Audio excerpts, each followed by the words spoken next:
అందరికి నమస్కారం. నేను మీ శ్రీకాంత్. ప్రభుత్వ అధికారులు ప్రైవేట్ స్కూళ్ళు, కార్పొరేట్ స్కూళ్ళు, కాలేజీలపై చర్యలు ఏ విధంగా తీసుకుంటారంటే నిమ్మకు నీరెత్తిన చర్యలు అనే ఒక సామెత వీరికి వర్తిస్తుంది.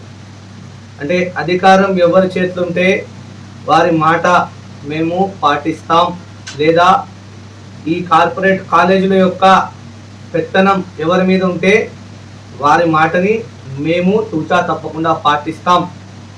జిస్కే హాత్ మే లాఠీ ఉస్కా బైన్స్ అన్నట్టు ఈరోజు గుడ్డు పెట్టే కోడి నొప్పి మాకెందుకు, కోడి గుడ్డు వస్తుందా లేదా అన్నట్టే అయిపోయింది అధికారుల తీరు. ఒకవైపు పత్రికల్లో ప్రకటనలు వస్తున్నాయి 1, 2, 3 ర్యాంకులని. అదే పత్రికల్లో మీకు ఇక్కడ కనిపిస్తలేదా మరి ఇంటర్నేషనల్ పేరుతో ప్రైవేట్ స్కూళ్ళ దందా అని. సాక్షాత్ మా అంబర్పేట నియోజకవర్గంలో ఎలాంటి అనుమతులు లేకుండా Unison group of schools international పేరుతో నడిపిస్తూ ఉన్నారు. అలాగే చైతన్య నారాయణకి అయితే అంతే లేదు. జియో నంబర్ 1 ప్రకారం ఎలాంటి యూనిఫామ్లు, బెల్టులు, పుస్తకాలు లాభ ఆర్జితంతో అమ్మకూడదు, స్కూల్లో వ్యాపారం చేయొద్దని ఉండే, కానీ దాన్ని కూడా మీకు అనుకూలంగా మార్చుకున్నారు. ప్రాఫిట్ ఆర్ లాస్, ప్రాఫిట్ ఆశించకుండా లాస్ కాకుండా బుక్స్ అమ్ముకోవచ్చు అన్నారు. దీన్ని అదనంగా చూసుకొని పుస్తకాల వ్యాపారము, బట్టల వ్యాపారము, పిల్లల వ్యాపారం చేస్తూ ఉన్నారు. వారిపై చర్యలు లేవు. ఈ యొక్క ఎవిడెన్స్ సరిపోవా మీకు? పత్రికా విలేకరులు రాస్తున్నది, ఈరోజు వెలుగు పేపర్లో కూడా వచ్చింది.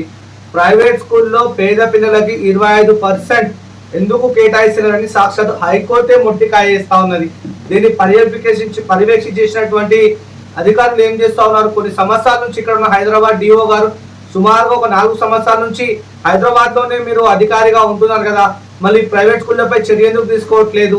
వారి ఫీజును ఎందుకు కట్టడి చేయట్లేదు? వారి పుస్తకాల వ్యాపారాన్ని ఎందుకు కట్టడి చేయదు? వారి యొక్క యూనిఫామ్ వ్యాపారాన్ని ఎందుకు కట్టడి చేయదు? వాళ్ళ ఆగడాలను ఎందుకు కట్టడి చేయట్లేదు? ఈ ప్రైవేట్ కార్పొరేట్ స్కూళ్ళ వల్ల ఈరోజు పేరెంట్స్ ఎంత మానసిక శోభ అనుభవిస్తున్నారో మీకు అర్థమవుతున్నారా? దయచేసి కోర్టు మొట్టికాయలు వేస్తా ఉన్నది. దాని అన్నింటినీ కూడా కోర్టుకి సమాధానం చెప్పాలి. మీరు చెప్పకపోతే రేపు విద్యార్థి సమాజం అంతా హైదరాబాద్ డిఓ కార్యాలయం వద్ద మేమందరం కూడా ముట్టడి కార్యక్రమాన్ని నిర్వహించి మా యొక్క పోరాటాన్ని హైకోర్టు దాకా తీసుకుపోయి రేపు విద్యాశాఖ ప్రక్షాళనలకి మేమందరం కూడా నడుం బిగిస్తాం. ఇప్పటికే విద్యాశాఖ మంత్రి లేఖ వెలువడబోతుంది. తెలంగాణ రాష్ట్రం ముఖ్యమంత్రి వద్దే తెలంగాణ విద్యాశాఖ ఉన్నది, హోంశాఖ వారి దగ్గరనే ఉన్నది.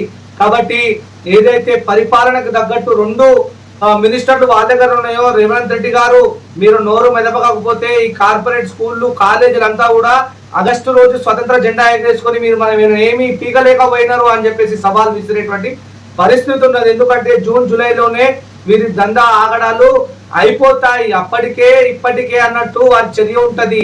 కాబట్టి తక్షణమే వీరు వసూలు చేసినటువంటి ఆ డబ్బుని పేరెంట్స్ రిటర్న్ చేయండి. అలాగే ఫీజులను కట్టడి చేయండి. వారి ఆగడాలను కట్టడి చేసి తెలంగాణ సమాజాన్ని, రేపటి భవిష్యత్తుని కాపాడవలసిందిగా మీ అందరికీ, ముఖ్యమంత్రి గారికి పేరు పేరున ధన్యవాదాలు, దండాలు. ఏమని అనుకోండి, మమ్మల్ని పిండాలు పెట్టకుంటే చాలు. హైదరాబాద్ డిఓ గారు వీడియో పంపిస్తున్నాను, దయచేసి చర్యలు తీసుకోవాల్సిందిగా కోరుతా ఉన్నాం. జై హింద్, జై తెలంగాణ.